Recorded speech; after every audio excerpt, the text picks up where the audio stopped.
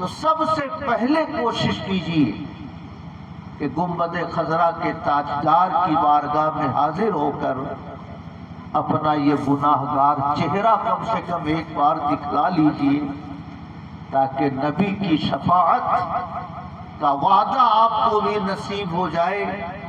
اللہ کے پیغمبر فرماتے ہیں من زار قبری وجبت لہو شفاعتی، جو میری قبر کی زیارت کر لیتا ہے اس کے لیے میری شفاعت واجب ہو جاتی ہے، اس کے لیے میری شفاعت کنفرم ہو جاتی ہے، واجب ہو جاتی ہے۔ اور نبی کی شفاعت جس کے لیے واجب ہو جائے تو قیامت کے دن اس کے کیا دشواری ہوگی، جب پیغمبر کی گارنٹی اسے ملی ہوئی ہے کہ جو میری بارگاہ میں آ گیا قیامت کے دن اس کی سفارش میں ضرور کروں گا۔ تو آقا کی سفارش جسے مل جائے وہ قیامت کی دشواریوں میں بھی انشاءاللہ بہت آسانی سے اپنی آخرت کے حساب و کتاب کو وہ انشاءاللہ طے کر لے گا۔ اس لیے حج ضرور کریں، حج نہ صحیح عمرہ ضرور کریں، کم سے کم عمرہ۔ اب تو لوگ شادی بیاہ میں بلکہ ختنے کی تقریبات میں اتنا پیسہ خرچ کرتے ہیں کہ اس پیسے سے آدمی بہت آرام سے عمرہ کر سکتا ہے، سمجھ رہے ہیں؟ ایک ختنے کی تقریب میں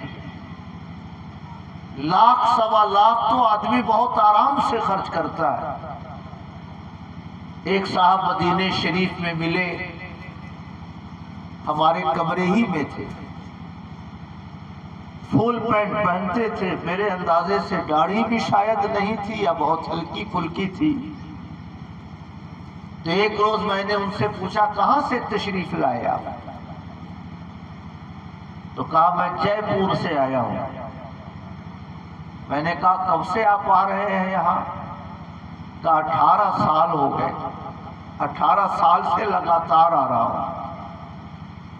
تو میں نے اور تھوڑا پوریدا تو وہ کہنے لگے کہ پہلی بار جب میری حاضری ہوئی تو میرے حالات بہت خراب تھے، کچھ پیسہ بیٹی داماد سے لیا، کچھ پیسہ دوستوں سے لیا، اونے پونے کر کے میں نے کسی طرح عمرے کے اخراجات کا میں نے انتظام کیا۔ رمضان شریف میں حاضر ہوا مدینہ شریف، میں نے آقا سے عرض کیا حضور اتنی خوشحالی کی دعا فرما دے کہ میں سال میں ایک بار آپ کے قدموں میں آ سکوں، حضور کم سے کم اتنی خوشحالی کی دعا فرما دے۔ کہتے ہیں کہ اس دن کی میری حالت یہ تھی کہ میں قرض لے کر مدینے آیا تھا، اور آج اللہ نے یہ خوشحالی عطا فرمائی کہ ہر بیٹے کا مکان میں نے الگ بنا دیا، ہر بیٹے کا کاروبار میں نے الگ کھڑا کر دیا، میں نے اپنے لیے کرائے کے کمرے اتنے بنائے ہیں کہ مہینے میں کرائے سے 1.5 لاکھ روپے میرے پاس آتے ہیں، اور میں نے یہ طے کر رکھا ہے کہ جب تک میں زندہ رہوں گا مدینہ شریف میں سال میں ایک بار ضرور آتا رہوں گا۔ سبحان اللہ، کا ہاتھ پاؤں کام نہیں کرتا ہے۔ اس لڑکے کو لے کر آیا ہوں تاکہ یہ مجھے ویل چیئر پر طواف کرا دے، ویل چیئر پر مجھے صفا مروہ کی سعی کرا دے، اس کو میں ساتھ لے کر آیا ہوں، اور میں نے یہ طے کر رکھا ہے کہ جب تک میں زندہ ہوں عید کی نماز میں مدینہ شریف میں ہی پڑھتا رہوں گا۔ کہیے سبحان اللہ۔ کار سازی یہ محمد کا نہ پوچھو اعجاز، بات بنتی ہے تو بنتی ہی چلی جاتی ہے۔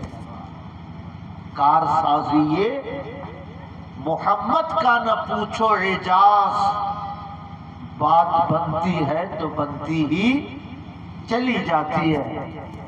اس لیے میرے بھائیوں، حج کی جو سب سے بڑی برکت ہے وہ یہ کہ حج سے لوٹنے کے بعد آدمی اللہ کا ذکر کرنے لگتا ہے۔ سمجھ رہے ہیں؟ حج کے بعد آدمی نمازیں پڑھنے لگتا ہے، عام لوگوں کے مقابلے میں اس کے اندر خیر کا جذبہ بڑھ جاتا ہے۔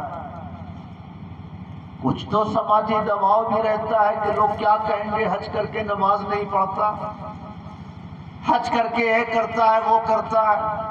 ہو سکتا ہے کچھ یہ بھی معاملہ رہتا ہو، مگر میں یہ سمجھتا ہوں کہ زیادہ برکت حج کی ہوتی ہے کہ آدمی حج کر کے لوٹے تو خود بخود اس کے دل میں نیکیوں کا خیال بڑھنا شروع ہو جاتا ہے، اور یہ حج کی قبولیت کی علامت ہوتی ہے۔ کسی نے حضرت حسن بصری سے پوچھا یا اور کسی بزرگ سے پوچھا، حضور بہت سارے لوگ حج کرتے ہیں، کیسے معلوم ہو کہ حج کس کا قبول ہوا کس کا قبول نہیں ہوا؟ تو بزرگ نے فرمایا کہ حج کرنے کے بعد جب آدمی لوٹے، اگر اس کے اندر نیکیاں بڑھ جائیں تو سمجھ لو کہ اللہ نے اس کے حج کو قبول فرما لیا ہے، اور حج سے لوٹنے کے بعد بھی اس کے حالات میں کوئی تبدیلی نہ ہو، جیسے پہلے کی زندگی تھی حج کے بعد بھی اسی انداز کی زندگی رہے تو سمجھو کہ اللہ نے اس کے حج کو رد فرما دیا ہے۔ لیکن نظر اٹھا کر اگل بغل میں دیکھیے، اکا دکا کوئی کم نصیب ایسا ملے تو میں نہیں کہتا، ورنہ 99% حج کرنے والے جب حج کر کے لوٹتے ہیں تو نمازوں کا شوق ان کے دل میں بڑھ جاتا ہے، قرآن کی تلاوت کا جذبہ اس کے اندر بڑھ جاتا ہے، مسجدوں میں موجودگی کے لمحات بڑھ جاتے ہیں، ہر کار خیر کا شوق اس کے دل میں بڑھ جاتا ہے۔ یہ اشارہ ہے کہ اللہ نے اس کے حج کو قبول کر لیا، اور جس کا حج مقبول ہو جائے اس کے لیے جنت کے دروازے کھل جاتے ہیں۔ آقا نے فرمایا الحج المبرور لیس لہ جزاء الا الجنہ، جس کا حج مقبول ہو جائے اس کی جزا یہی ہے کہ اللہ پاک اسے جنت عطا فرماتا ہے۔ سبحان اللہ۔ میرے بھائیوں، میں نے کیا کہا کہ حج کے بعد سب سے بڑی برکت یہ ملتی ہے کہ آدمی اللہ کا ذکر کرنے لگتا ہے، اور اللہ کا ذکر یہ کوئی معمولی چیز نہیں ہے۔ اللہ پاک فرماتا ہے فَاذْكُرُونِي، میرا ذکر کرو، اذکرکم، میں تمہارا چرچا کروں گا، میں تمہارا چرچا کروں گا۔ سبحان اللہ۔ اللہ پاک جس کا چرچا فرشتوں میں فرمائے، اللہ پاک جس کا چرچا ملائے اعلیٰ کے فرشتوں میں فرمائے، اس آدمی کی خوش نصیبی کا اندازہ کون لگا سکتا؟ میرے بھائیوں، میں آپ سے ایک مثال عرض کرتا ہوں۔ یہاں کے زیادہ تر لوگ حضور سراج ملت سے مرید ہیں، ہے نا؟ حضور شمس ملت سے مرید ہے۔ کسی سے بھی مرید رہیے مگر دین اور شریعت پر قائم رہیے۔ جو بیعت آپ کو نمازوں کے قریب نہ کر سکے گی، وہ بیعت آپ کی اخروی فلاح کی ضمانت بھی نہیں بن سکتی ہے۔ میری بات یاد رکھیے گا۔ تو جس سے بھی مرید رہیے مگر اللہ نے اگر سراج ملت حضور شمس ملت سے بیعت کا شرف دیا تو اللہ کا بہت بڑا کرم ہے، کیونکہ حضور سراج ملت بڑی باکمال شخصیت کا نام تھا۔ ایک بات ان کی عرض کر کے میں اصل موضوع پر آتا ہوں۔ ایک بار حضور حافظ ملت تشریف لے گئے اورنگ آباد کے علاقے میں، دیو یا رفیع گنج کے آس پاس کہیں تشریف لے گئے۔ عبید اللہ خان اعظمی بھی ساتھ میں تھے۔ تو جب خبر ملی کہ حضور حافظ ملت تشریف لائے ہوئے ہیں تو اس علاقے میں حضور حافظ ملت کے جو شاگرد علماء تھے وہ بھی ملاقات کے لیے آئے۔ تو 2-3 لوگ ملاقات کے لیے آئے۔ تو عبید اللہ خان اعظمی یا بیکل اتساہی انہی دونوں میں سے کوئی تھے حضور حافظ ملت کے ساتھ۔ تو جب ساتھیوں پہ نظر پڑی تو وہ ڈانٹنے لگے، حضور حافظ ملت کو علاقے میں آئے ہوئے 3 دن ہو گئے اور اب تک تم لوگوں کو کوئی خبر نہیں ملی، اب تک ملاقات کے لیے نہیں آئے، اب موقع ملا ہے آنے کا۔ 2 ساتھیوں میں جو بے تکلفی ہوتی ہے اس انداز میں وہ ڈانٹنے لگے، اور وہ دونوں تینوں چپ چاپ بیٹھے ہیں۔ یہ ڈانٹ رہے ہیں اور وہ چپ چاپ بیٹھے ہیں۔ تو بیکل صاحب کا غصہ اور بڑھتا گیا، کہا کچھ تو بولو، اب تو کہو کہ حضور میرے گھر تشریف لے چلیے، اب تو حضرت کو اپنے گھر لے جاؤ۔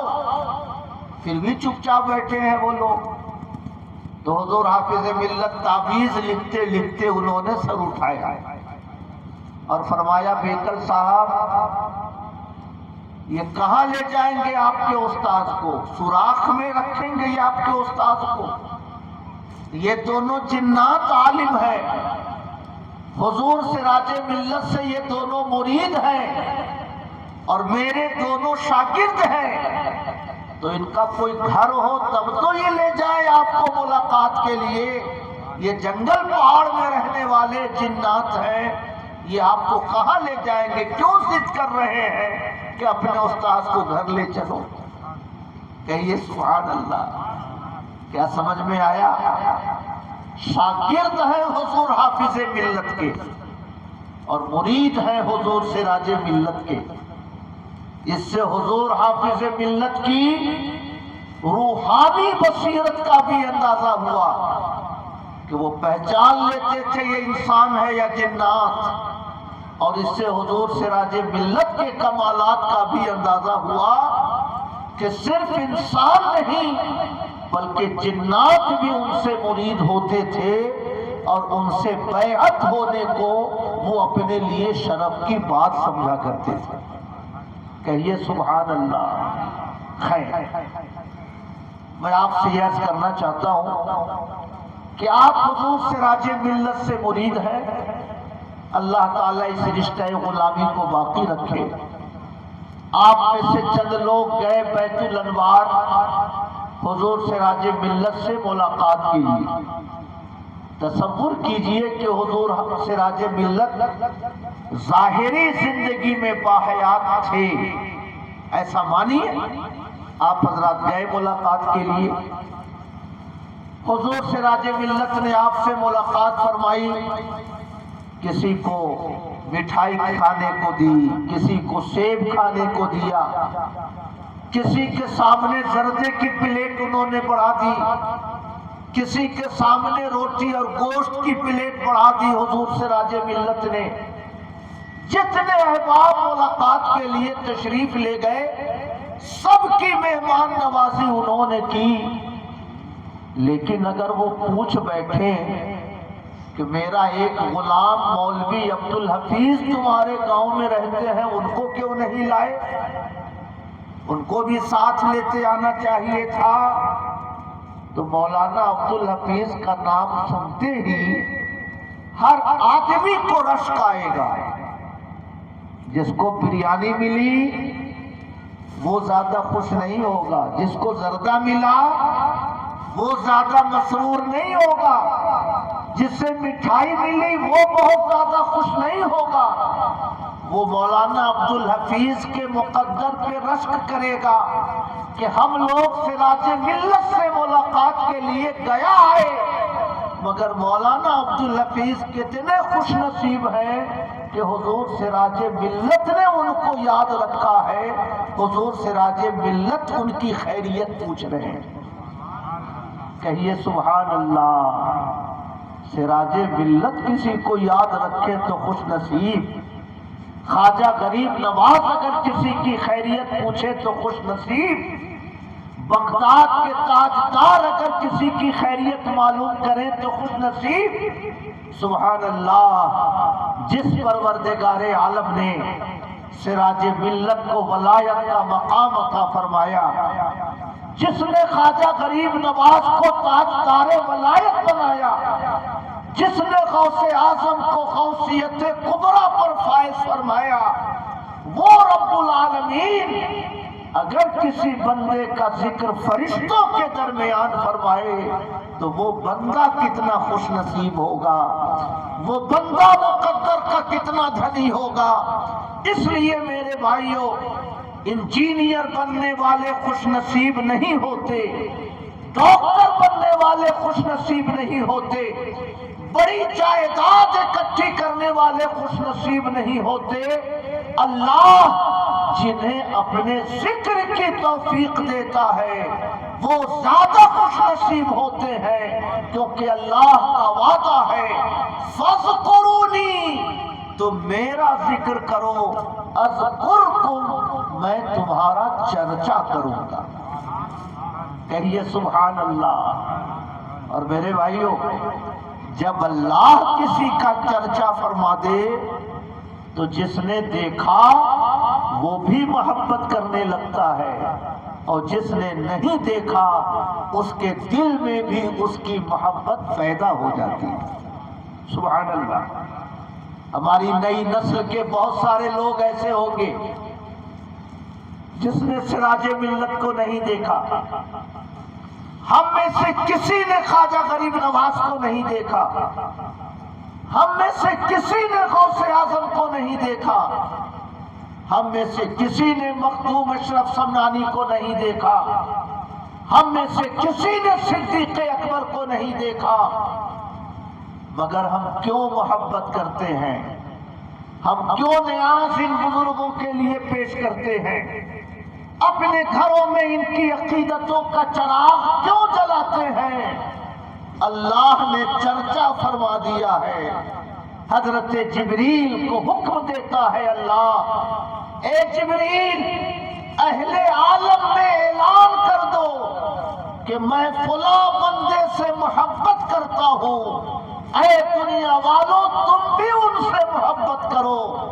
جب حضرت جبریل کا یہ اعلان ہو جاتا ہے تو جس نے دیکھا وہ بھی محبت کرنے لگتا ہے، اور جس نے نہیں دیکھا اس کے دل میں بھی اس کی محبتوں کا چراغ خود بخود روشن ہو جایا کرتا ہے۔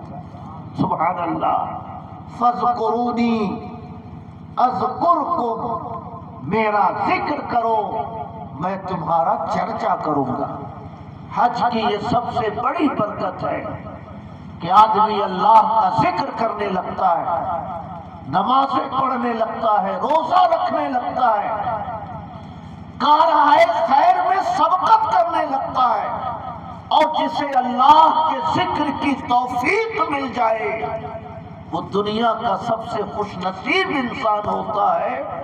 اللہ تعالی جب کسی بندے سے خوش ہوتا ہے تو اس کی زبان پر، اس کے دل میں اپنے ذکر کا نور پیدا کر دیتا ہے، اس کی زبان اور اس کے دل میں اپنے ذکر کو جاری فرما دیا کرتا ہے۔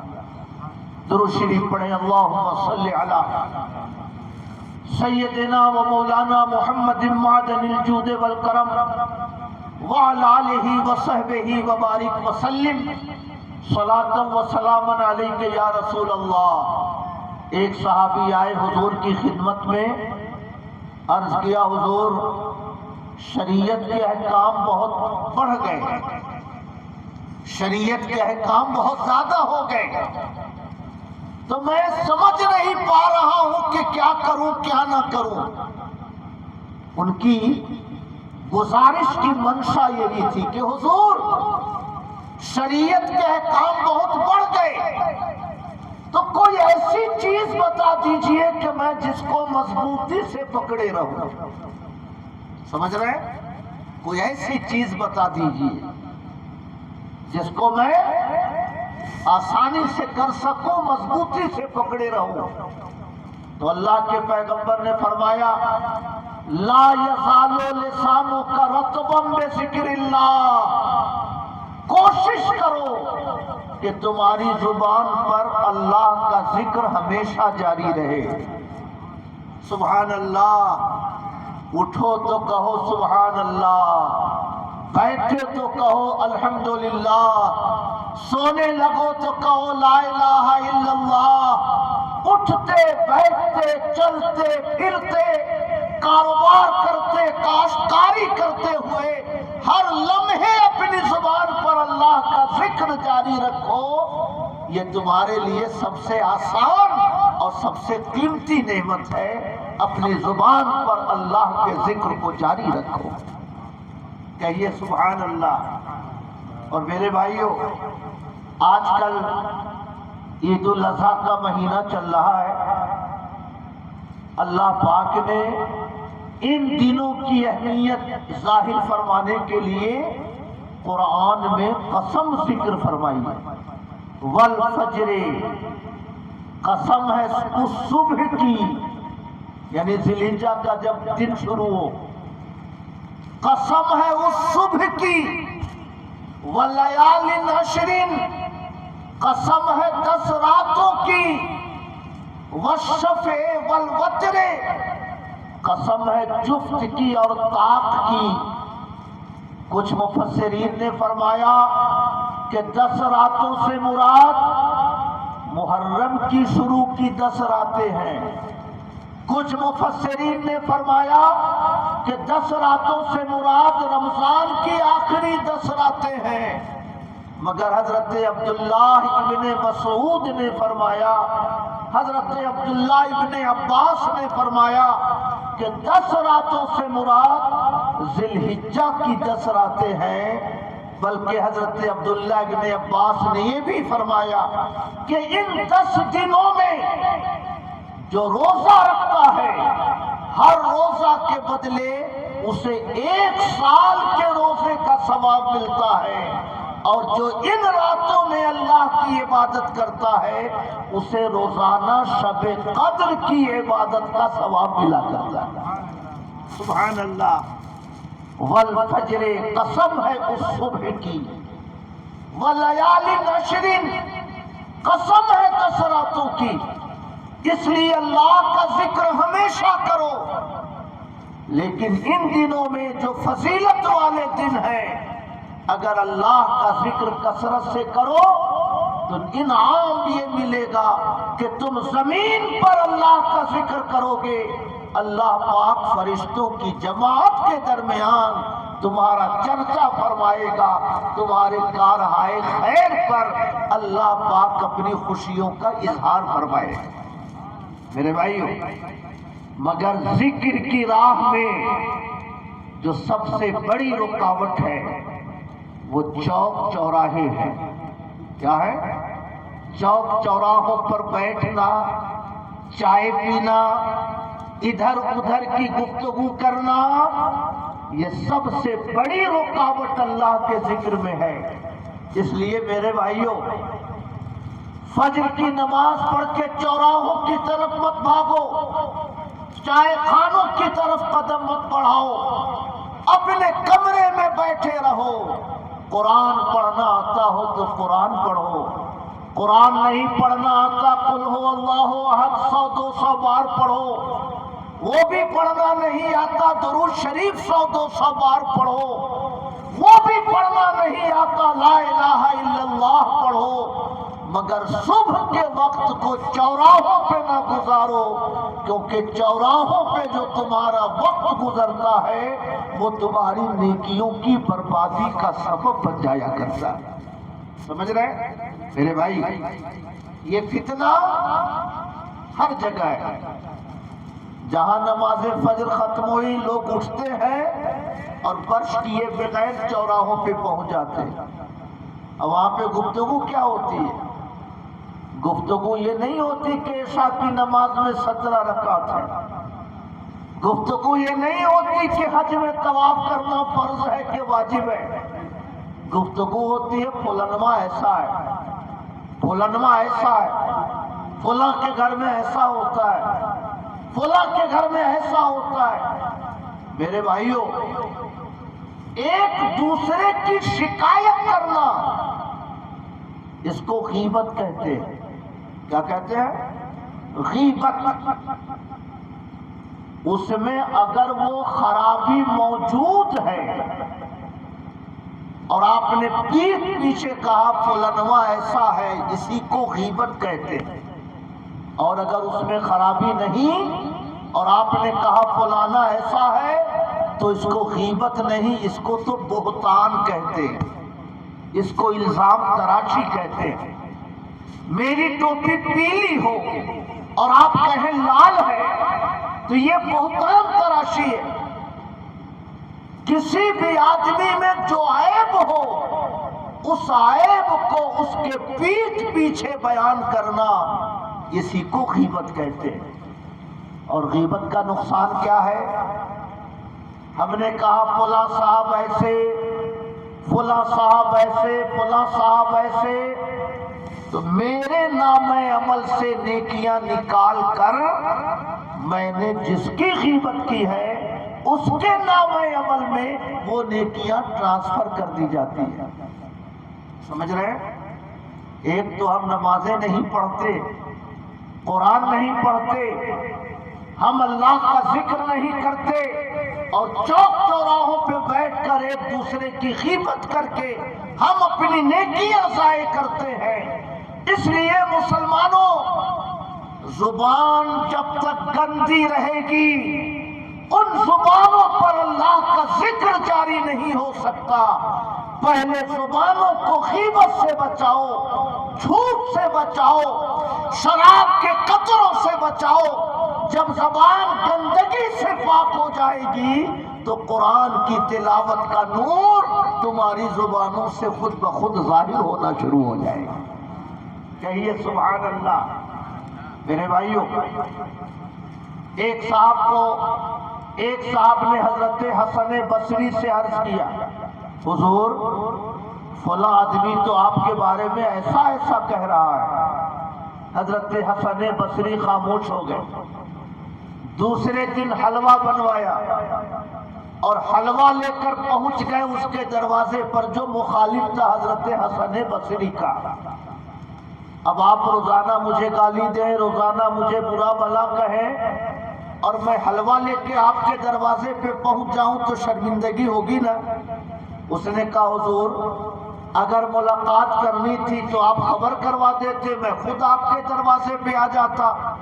حضور اگر کوئی ضرورت تھی آپ بتا دیتے، میں خود آپ کے قدموں میں حاضر ہو جاتا. حضور آپ میرے گھر کیوں آئے اور یہ حلوہ لے کر کیوں آئے؟ حضرت حسن بصری کا جواب سنیے. ارشاد فرمایا، مجھے خبر ملی کہ تم نے میری غیبت کی ہے، اور غیبت کرنے والا جب کسی کی غیبت کرتا ہے تو غیبت کرنے والے کی نیکیاں اس آدمی کو دے دی جاتی ہے. تو تم نے اپنی نماز کا ثواب مجھے دے دیا، قرآن کا ثواب مجھے دے دیا، تم نے درودوں کا ثواب مجھے دے دیا. میں نے سوچا کہ میں قرآن کی تلاوت کا ثواب تمہیں تو نہیں دے سکتا مگر کم سے کم حلوہ بنا کے تو تمہیں پیش کر دوں، اس لیے حلوہ لے کر آیا ہوں کیونکہ تم نے اپنی نمازوں کا ثواب مجھے دے دیا. محبت سے کہیے سبحان اللہ. اس لیے میں نے آپ سے عرض کیا، دودول کے مسلمانوں، اللہ کے ذکر کی راہ میں سب سے بڑی رکاوٹ چوک چوراہوں پر ہونے والی گفتگو ہے، چوک چوراہوں پر ہونے والی غیبت ہے، چوک چوراہوں پر ہونے والی شکایت ہے۔ اس لیے میرے پیغمبر نے فرمایا روئے زمین کا سب سے اچھا حصہ مسجدیں ہیں اور روئے زمین کا سب سے خراب حصہ بازار ہے، کیونکہ وہاں اللہ کا ذکر ہوتا ہے۔ اس لیے مسجد سب سے اچھی جگہ ہے اور وہاں شکوہ شکایت ہوتی ہے، اس لیے بازار سب سے خراب جگہ ہے۔ کہیے سبحان اللہ۔ اس لیے اگر اللہ کے ذکر کا نور اپنی زندگی میں پیدا کرنا ہے تو فجر کے وقت چوک چوراہوں پہ گھومنے کی عادت بند کیجئے، ایک دوسرے کے دروازوں پر جانے کا سلسلہ بند کیجئے، ایک دوسرے کی غیبت اور شکایت کرنے کا سلسلہ ختم کیجئے۔ نماز فجر پڑھ کر اگر مسجد میں آپ نے نماز پڑھی تو سبحان اللہ، مسجد میں نماز نہ مل سکی، گھر میں آپ نے نماز پڑھی، جہاں آپ نے نماز پڑھی اسی مصلی پہ بیٹھے رہیے، لا الہ الا اللہ، لا الہ الا اللہ، لا الہ الا اللہ، استغفر اللہ، استغفر اللہ، استغفر اللہ، جو بن سکے پڑھتے رہیے، اللہ کو یاد کرتے رہیے۔ جب سورج نکلے ہوئے 20 منٹ گزر جائیں تو 2 رکعت نماز اشراق پڑھ کر اب مسجد سے باہر نکلیے۔ اللہ کے پیغمبر فرماتے ہیں من صلی الفجر فی جماعت، جو فجر کی نماز جماعت سے پڑھے، وقعد علی مصلاہ، اور اپنے مصلی پہ بیٹھا رہے، وَيَذْكُرُ اللَّهَ، اور اللہ کا ذکر کرتا رہے، ثُمَّ صَلَّى رَكَعَتَيْنِ، پھر 2 رکعتیں پڑھ کر وہاں سے ہٹے تو رجع بِحَجَّةٍ وَعُمْرَةٍ، وہ ایک حج اور ایک عمرے کا ثواب لے کر اپنے مصلی سے ہٹا کرتا ہے۔ کہیے سبحان اللہ۔ حاجی قاسم صاحب حج کا ثواب مکہ شریف جا کر لے کر آئے، لیکن اگر فجر کی نماز کے بعد اللہ کے ذکر کی عادت ڈالیے تو غریبوں کے لیے اللہ نے کتنا آسان انتظام کیا ہے۔ 2 رکعت نماز اشراق پڑھ کر مسجد سے نکلیے، اللہ کے پیغمبر فرماتے ہیں رجع بحجۃ وعمرۃ، وہ ایک حج اور ایک عمرے کا ثواب لے کر وہاں سے اپنے گھر کو واپس ہوا کرتا ہے۔ کہیے سبحان اللہ۔ فیضان محبت، اللہ اگر توفیق نہ دے انسان کے بس کی بات نہیں، اللہ اگر توفیق نہ دے انسان کے بس کی بات نہیں۔ عرفان محبت عام ہے لیکن فیضان محبت عام نہیں۔ آپ کے دل میں شیطان وسوسہ ڈالے گا، فلانے سے ملنا ہے چلیے، گڑھوا جانا ہے چلیے، بیٹے کی دوا لانی ہے چلیے، مہرارو کہیں ناراض نہ ہونے لگے چلیے، فلاں صاحب کو چائے پلانی ہے چلیے۔ شیطان وہاں سے آپ کو ہٹانا چاہے گا، بھگانا چاہے گا۔ اسے لگتا ہے کہ کہیں اللہ کا ذکر کر کے حج کا ثواب نہ حاصل کر لے، عمرہ کا ثواب نہ حاصل کر لے، اس لیے وہ آپ کے دل میں وسوسہ ڈال کر وہاں سے ہٹانا چاہے گا۔ مگر آپ اس سے کہیے دوا لانی ہے آدھے گھنٹے بعد لاؤں گا، بیوی کی فرمائش پوری کرنی ہے آدھے گھنٹے بعد پوری کروں گا، کاروبار کرنا ہے آدھے گھنٹے بعد کروں گا۔ پہلے اپنے دامن میں حج کا ثواب تو اکٹھا کر لو، پہلے عمرہ کا ثواب کو دامن میں اکٹھا کر لو، کیا پتا قیامت کے دن یہی 2 رکعتیں میری نجات کا ذریعہ بن جائیں، میری مغفرت کا ذریعہ بن جائیں۔ اس لیے مسلمانوں فجر کے وقت کو ضائع نہ کرو، وہ وقت 24 گھنٹے کا سب سے قیمتی وقت ہوا کرتا ہے۔ کہیے سبحان اللہ۔ اس وقت کی عبادت بہت مقبول ہوتی ہے۔ اس وقت کی نیکی بہت مقبول. کیوں؟ یہاں 5 بج رہا ہوتا ہے اور اس وقت مدینے میں 2:30 بج رہا ہوتا ہے. صبح صادق کا وقت ہوتا ہے. میرے بھائیوں، 24 گھنٹے میں اگر نیک لوگ نیک کام کر رہے ہیں تو فاسق و فاجر لوگ گناہ کا کام کر رہے ہیں. کوئی شراب پی رہا ہے، کوئی جوا کھیل رہا ہے، کوئی تاش کھیل رہا ہے، کوئی سودی کاروبار کا لین دین کر رہا ہے، کوئی جھوٹ بول رہا ہے، کوئی غیبت کر رہا ہے، کوئی چغلی کر رہا ہے. تو 24 گھنٹے میں ہر لمحے اگر نیکیوں کا نور بلند ہو رہا ہے تو ساتھ ہی ساتھ گناہوں کی ظلمت بھی بلند ہو رہی ہے. نور اور ظلمت دونوں جمع ہیں. مگر صبح کا وقت شرابی بھی سو رہے ہوتے ہیں، جوا کھیلنے والے بھی سو رہے ہوتے ہیں، جھوٹ بولنے والے بھی سو رہے ہوتے ہیں، تاش کھیلنے والے بھی سو رہے ہوتے ہیں. گناہوں کی ظلمتیں نہیں ہوتی، صرف نیکیوں کا نور ہوتا ہے.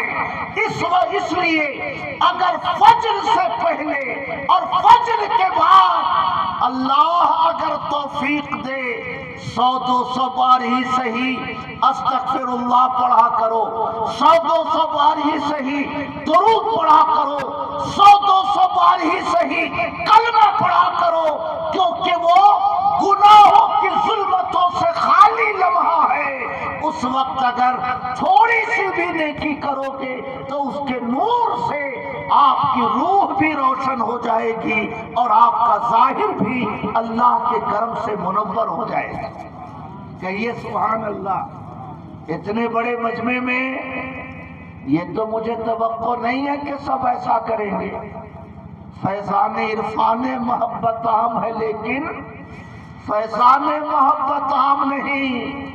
اللہ اگر توفیق نہ دے انسان کے بس کی بات نہیں، لیکن اگر 10 بڑے بوڑھے بھائیوں نے بھی نماز کے بعد اللہ کا ذکر کرنا شروع کر دیا تو حاجی قاسم صاحب کے بیٹوں کی محنت بھی وصول ہو جائے گی، ہمارا اور آپ کا یہاں بیٹھنا بھی وصول ہو جائے گا، اور انشاءاللہ وہی چند لمحے ان کے لیے بھی نجات کا ذریعہ بن جائیں گے اور میرے لیے بھی نجات کا ذریعہ بن جائے گا. کہیے سبحان اللہ. میرے بھائیو، تھوڑا سا وقت تو نکالنا پڑے گا. حضرت ابو ہریرہ فرماتے تھے اوصانی خلیلی بثلاثن، میرے دوست نے مجھے 3 چیزوں کی وصیت کی ہے. دوست سے مراد مدینے کے تاجدار. میرے خلیل نے مجھے 3 چیزوں کی وصیت کی ہے. ان اوتر قبل النوم، سونے سے پہلے نماز وتر پڑھ لیا کرو، یہ پہلی وصیت ہے. وَالصَّوْمُ ثَلَاثَةَ أَيَّامٍ فِي كُلِّ شَهْرٍ، اور ہر مہینے میں کم سے کم 3 روزہ رکھو، یہ میرے دوست کی وصیت ہے. وَرَكْعَتَيِ الضُّحَىٰ، اور اشراق کی 2 رکعتیں روزانہ پڑھا کرو، یہ میرے حبیب کی وصیت ہے. اس لیے میں ان 3 چیزوں کو کبھی بھی نہیں چھوڑتا ہوں. کہیے سبحان اللہ. میں آپ سے عرض کرنا چاہتا ہوں، حج کی سب سے بڑی برکت یہی ہے کہ اللہ کے ذکر کا نور مل جاتا ہے. انسان کے دلوں میں اللہ کے ذکر کی لذت پیدا ہو جاتی ہے، اور آدمی اگر برے اخلاق و اطوار کا شکار نہ ہو، حج کو بچا کر لے جائے تو اللہ کے پیغمبر کی وہ بشارت اس کا استقبال کر رہی ہوتی ہے. الحج المبرور لیس لہ جزاء الا الجنہ، جس کا حج اللہ قبول فرما لے اس کی جزا یہی ہے کہ اللہ پاک اسے جنت عطا فرمایا کرتا ہے. سبحان اللہ. میرے بھائیو، فجر کی نماز کے بعد سب سے پہلا کام استغفار پڑھیے. کیا پڑھیے؟ استغفار پڑھیے. سب سے مست، سب سے امپورٹنٹ کام استغفار. کپڑے میں اگر گندگی لگی ہو اور مولانا خالد صاحب اس پر پریس کرتے جائیں، کپڑے میں چمک آئے گی؟ نہیں نہ آئے گی. آم کا دھبا لگا ہو، کیلے کا نشان لگا ہو، مٹھائیوں کا ارد گرا ہو، شوربے کا نشان پاجامے پر ہو اور مولانا خالد اس پر پریس کرتے چلے جائیں، کوئی فرق نہیں پڑے گا. دیکھنے والا کہے گا مولانا پریس بعد میں کیجئے گا، پہلے دھبا مٹائیے. جب تک دھبا باقی رہے گا کپڑے میں چمک پیدا نہیں ہو سکتی ہے. سبحان اللہ. جھوٹ بولنے سے روح میں دھبا پیدا ہوتا ہے، غیبت کرنے سے روح میں داغ لگتا ہے، شکوہ شکایت کرنے سے آدمی کا باطن ویران ہوتا ہے، ایک دوسرے کا حق دبانے سے آدمی کا باطن گندا ہوتا ہے. اس لیے استغفر اللہ، میرے مولا میں معافی چاہتا ہوں، میرے مالک میں اپنے گناہوں پر شرمندہ ہوں، میرے پروردگار میں تجھ سے رحمتوں کی بھیک مانگتا ہوں، میرے مالک میں اپنے گناہوں پہ شرمندگی ظاہر کرتا ہوں. استغفار پڑھتے جائیے گا، گناہوں کا دھبا مٹتا جائے گا. جب گناہوں کے دھبے مٹ جائیں گے تو معمولی سا بھی عمل خیر کیجئے گا تو آپ کی روح میں چمک پیدا ہوگی، آنکھوں میں چمک پیدا ہوگی، زبان سے خوشبو محبت نکلے گی، آپ کا وجود اسلام کی چلتی پھرتی تصویر بن جائے گا. اس لیے سب سے پہلا کام استغفار ہے تاکہ باطن کی گندگیوں سے آپ کا وجود پاک و صاف ہو سکے. کہیے سبحان اللہ.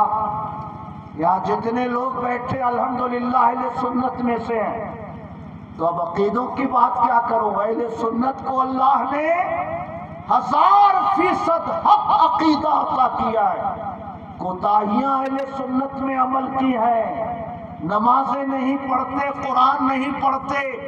اس لیے جس آبادی میں اہل سنت ہو وہاں عقیدہ اصلاح اعمال پر ہونا چاہیے، اور جہاں آبادی مشکوک ہو وہاں گفتگو اصلاح عقیدہ پر ہونی چاہیے.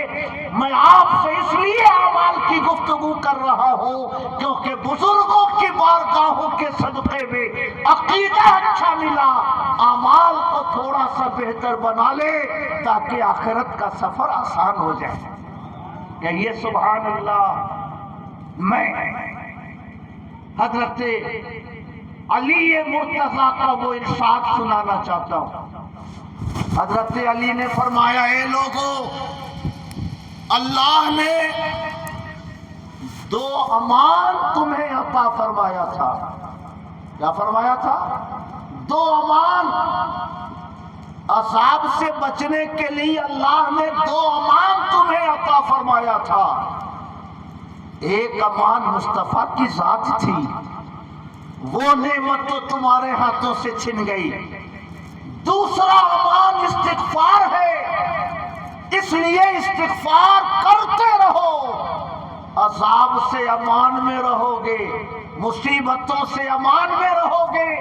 اور حضرت علی نے قرآن کی آیت پڑھی، ما کان اللہ لیعذبہم وانت فیہم. اللہ کی یہ شان نہیں ہے کہ وہ ان کافروں کو عذاب میں ڈالے. وانت فیہم، اے پیغمبر جب تک آپ ان کے بیچ میں ہیں، پیغمبر جب تک آپ ان کے بیچ میں ہیں اللہ ان کو عذاب میں نہیں ڈالے گا. تو پہلا امان تو مصطفیٰ کی ذات تھی، مگر وہ نعمت تمہارے ہاتھوں سے نکل گئی. دوسرا امان کیا ہے؟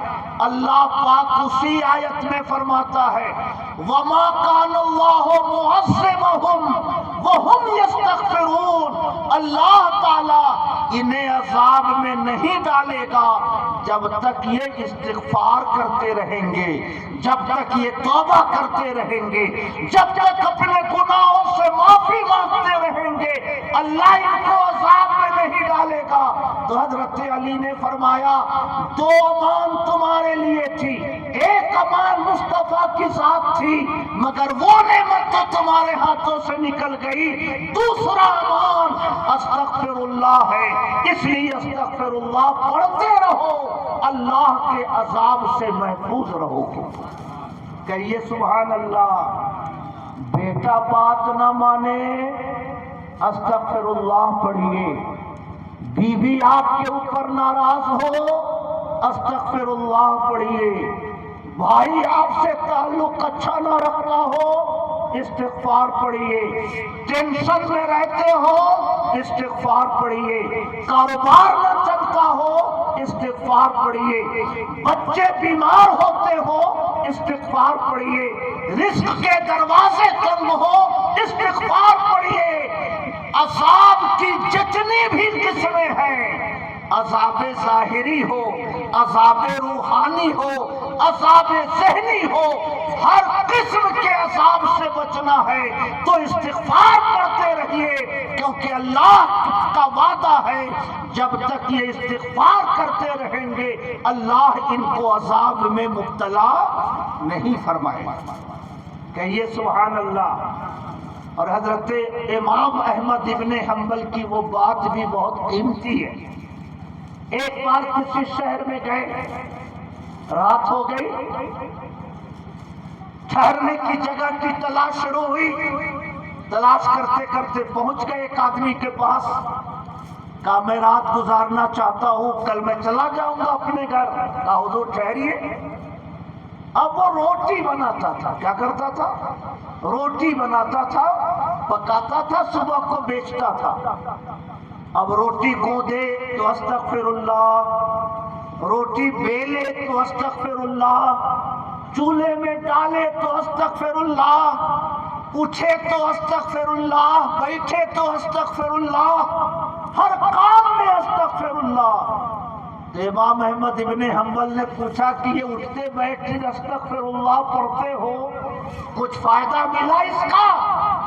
اس نے کہا حضور میرا سب کام اسی سے ہو جاتا ہے، میری ہر آرزو اسی سے پوری ہو جاتی ہے، اس لیے میں ہر کام میں استغفار پڑھتا ہوں۔ ہاں ایک بات ہے جو اب تک پوری نہ ہو سکی، میرے دل میں آرزو تھی کہ امام احمد ابن حنبل سے ملاقات ہو جائے، میرے دل میں تمنا تھی کہ امام احمد ابن حنبل کو میں دیکھ لوں، یہی وہ تمنا ہے جو آج تک پوری نہ ہو سکی۔ امام احمد ابن حنبل نے مسکرا کے فرمایا اللہ نے استغفار کی برکت سے آج تمہاری یہ بھی آرزو پوری کر دی ہے اور احمد ابن حنبل تمہارے سامنے کھڑا ہے۔ کہیے سبحان اللہ۔ میرے بھائیوں، اس لیے فجر کے بعد سب سے پہلا کام کیا ہے؟